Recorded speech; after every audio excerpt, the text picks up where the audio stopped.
Welcome back to the Aftermatch. Come for the rugby, stay for the Aftermatch with Kirsten Beef. More bonus episodes, more specials. That's why you have to like and subscribe to our YouTube channel so you get notifications and you know exactly when we're going to drop them. We've heard the calls you've been saying you have loved all the extra episodes. So this is your third one in about 6 days, if my maths is correct. Beef, welcome back. The All Blacks team, Test 2 team, has been named and there are a couple of changes. So here is the team to take on France in Wellington and what looks to be like horrible conditions this weekend. A weather bomb is hitting the top of the south, bottom of the North Island, so it doesn't look like it'll be pleasant down there, and I'm sure you are actually down there. This week, starting team, Ethan de Groot, Cody Taylor, Fletch Newell, they go again.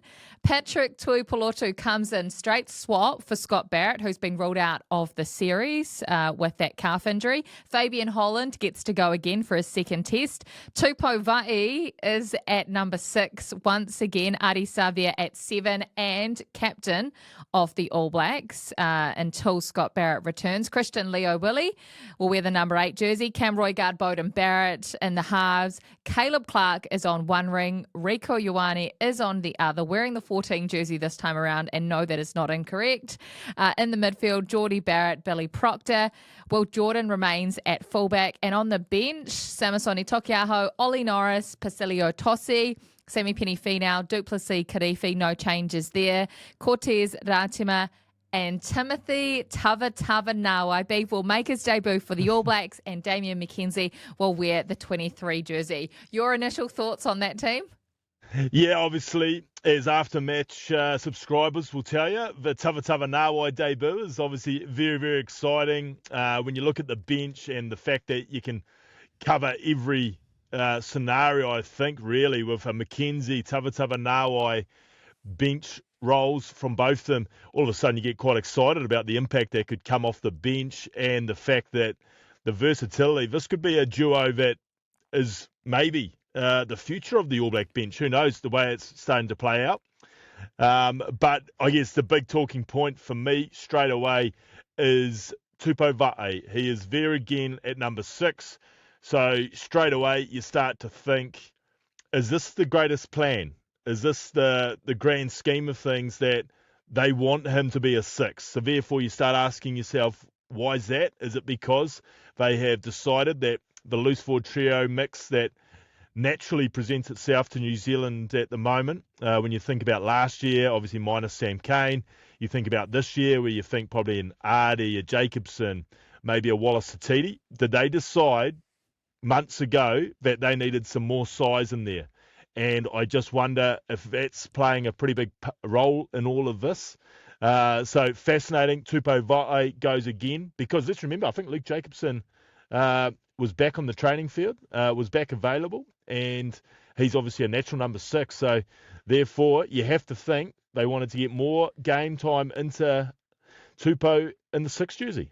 Yeah, Razor did say that after the team was named a week ago that as soon as the All Blacks assembled in camp, Tupou Vaa'i had been training at 6, not as a lock. So it's not like this happened when all of those injuries occurred in the first week. No. Clearly this is a plan B. And after watching the Lions last night take on the Brumbies in Canberra, their 4, 5, 6 and 8 were all pretty much the same size, all 2 metre Peters and above, like humongous guys. Yeah, absolutely. And of course, the Springboks are very similar. France is not too dissimilar to that as well. So it's interesting. Razor's obviously watched a lot of rugby, a lot of trends. And I guess at the moment, where we sit in the rugby world, we probably follow trends. And that at the moment suggests the biggest pack you can find. Patrick Tuipulotu is added in to the biggest pack that the All Blacks have named in a fair wee while. He gets an opportunity on Saturday, Beef. Yeah, absolutely. And well-deserved. Obviously, Paddy again had another great super competition. When you think about All Black locks at the moment in the current New Zealand landscape, he is well and truly there or thereabouts. So wonderful. He's re-signed. He's there. He's back. And, you know, we called last week's pack the biggest pack. It's not too much smaller this week because Paddy straight swap for Scott Barrett. It's a big old pack. And the other thing from the starting 15, which jumps out at you, is obviously Caleb Clarkson, which means Will Jordan stays at 15. Caleb Clark, I think so much was made in the media and what have you, the aftermath of last week's game about the high ball contestable kicks and our, I guess, inability to secure it. Well, Caleb Clark's probably as good a wing as there is in the world, both chasing kicks and receiving them as far as his work in the air. So, I mean, you're always going to have Caleb Clark well and truly in the selection consideration anyway, but I just wonder if it got a bit more importance after last week's, I guess, inability around the high ball and securing that. And Will Jordan, for me, it's a case of we talk a lot about banking things in this in this podcast. I think it's a chance now that they have long decided that Will Jordan is their 15, come what may. So they are going to give him the chance. Obviously, a lot of us thought maybe McKenzie goes again there, Will Jordan stays on the wing, but I think it's just a matter of they want to get Will Jordan in that All Black 15 jersey as many times as they can and explore that avenue. Just quickly, on an area of expertise for you, the lineouts, since you moved on from it so quickly.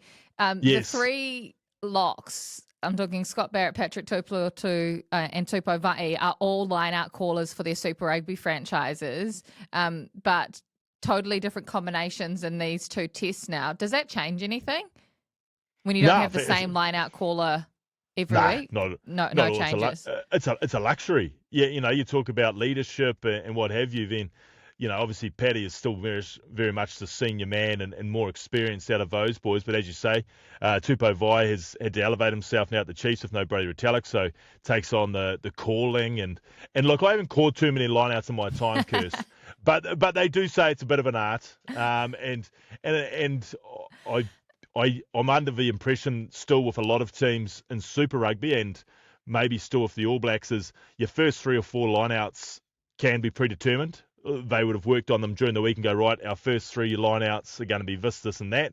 And that's around trying to shape what the opposition does. It's trying to get, I guess, the easy ball to start with, before it becomes too hard. If there's some obvious places you can win the ball, then you get that and move on as quick as you can. Have you ever thrown a ball into a lineout or been lifted in a lineout?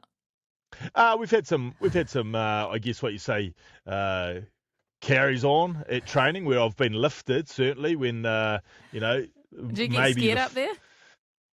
I'm just there to win the ball. That's all I was thinking about. Win the ball, win the day. Okay, so that is the All Blacks. Just a couple of changes. Razor was pretty clear that with the 33 players that he picked for this, everyone was going to get their opportunity. So if my calculations are correct, they've added in Paddy, Caleb, and Big Jim. 3 changes, 26 players so far that they've used, which means next week they'll have to make quite a number of changes for him to have ticked those boxes and given everyone an opportunity, Beeve. Speaking of opportunities, someone else is going to get an opportunity at 10. We're just over a week away from the first test between the Wallabies and the Lions. And unfortunately for Noah Lolosio, this is terrible news. This absolutely sucks because it would have been a dream of his to play against the Lions. He's been ruled out of the series, Beef. Yeah, massive blow for Aussie, isn't it? I think, although there was a bit of conjecture about who was going to end up in that jersey, I think it was going to end up at Noah's feet, obviously, the way it started to unfold. He had sort of cemented himself as the premier 10 in Australian rugby. But now, obviously, the last couple of years, the emergence of Donaldson at the Force, he will be in consideration, and as will Liner. And won't that be a storyline considering his old man? I mean, he'd have been probably maybe 2 lots of cycles ago as far as the Lions in Australia. But, with that famous name, could be wearing the famous Wallabies 10 jersey as well. Do they call anyone up? Do they call up a James O'Connor? Do they see where Bernard Foley is? Do they add someone? Or do you think they're confident with those 2 guys that they've already got in there or someone within Australia at the moment? Look, are they already floating around this training group? Look, that'll be... Have we got cameras there? I know the Aftermatch budget isn't quite sort of got the surveillance budget allowed at the moment that we'd need, but... You could pull some strings, Beef. Those are 2 names. Quade Cooper, obviously. These are 2 names, 3 names that I dare say, if it's not going to happen, it would have gone through the thought process without a shadow of a doubt. Okay, well, the Lions continues this weekend with the ANZAC match. So first time in, I think, about more than 30 years that they've actually had this team, the combined Australia and New Zealand team. There are some blimmin' great players. There's something like 10 All Blacks and 8 Wallabies a part of this squad to take on the Lions in Adelaide. Let me give you some of the names, Beef. Aiden Ross. So how about Aiden Ross? Is playing in the Super Rugby final for the Chiefs. 2 weeks later, he's playing for the Reds against the Lions. Now he's potentially playing for the ANZAC team as well. Kurt Eklund's in there, George Dyer. So you've got 3 Kiwis in there. Shannon Frizzell's there. Pete Samu has come back from France. Hoskins Satutu. So a couple of those boys that played for the Barbars a few weeks ago. Falau Fakatava, Tane Edmed, your great friend Sean Stevenson, AJ Lamb, David Havili. Like, this is a really, really good team. Nani Laumapi's in there as well. How do you think a team like this, thrown together with a week's notice, how do they go at taking on the Lions? Yeah, I mean, I can't imagine it's a Barbars style setup. I don't know, but I can't imagine it's a social week with Ian, with my great old mentor Ian in charge as well. I don't Foster, think, of course. I don't think he'll be leading them to the Adelaide nightclubs for 4 days straight. So I would imagine it'll be a pretty genuine fixture. Obviously, probably more depth and more strength than the provincial sides from Australia have been able to conjure up. But it is going to be interesting whether or not they can gel quick enough. This Lions beast is rolling on, and it's going to be a hell of a team to stop it. I'm not sure that the ANZAC team is going to have enough time to be able to conjure up what's needed to be able to do that. You talk about Aiden Ross. Aiden Ross is an interesting one, Kirst. Of course, he's eligible straight away for the Wallabies. So potentially, if they get a few injuries, he could end up in the Wallabies in another week. Well, I can't imagine he's left the Chiefs to go to Queensland just to play for Queensland in Super Rugby, respectfully.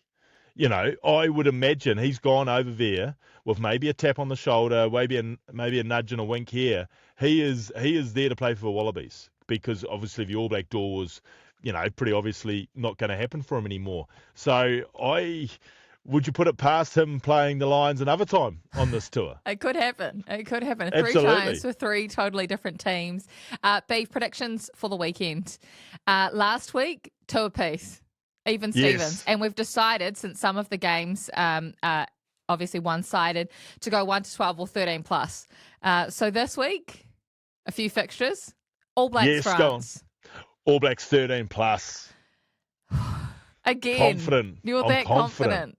Yep. I'm going to go All Blacks 1 to 12 again. And that's the weather. Are you even a Kiwi? The weather, Beef. Have you seen the weather? Are you down there in Wellington? I am. You take your umbrella, take your wet weather jacket. Well, I've actually been told by the stylist that there'll be no such things as wet weather jackets. So no, I'll just be suiting it. I'll just be braving it. Suited and booted in your working style. Okay, well, you're going to get terribly wet. So 13 plus for you, 1 to 12 for me. The ANZAC's up against the Lions. Lions by 1 to 12. Lions 13 plus. Oh, you were talking the mark. Unbelievable. Lions 13 plus. Fiji, Scotland. Fiji. The Scots were good against the Māori All Blacks. And Fiji were bloody good against the Wallabies. Fiji 13 plus. Fiji 13 plus. Where's this match being played? Suva. Oh, no, okay. No idea. Is it I've Suva? got no idea. I've got no idea. It must be 13 plus Fiji. If it's in Fiji, the Scots won't handle that. My picture weather related. Japan, Wales. Japan. Yeah. 13. 13 plus Japan. Yeah. Japan 1 to 12. I'll go 4 from 4 this week, I reckon. You reckon? Got a good feeling. Put some money on it, Beef. Put some money on it.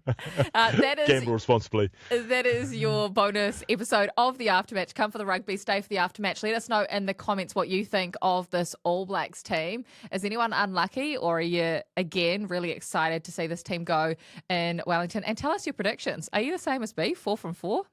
We'll see in a few days' time.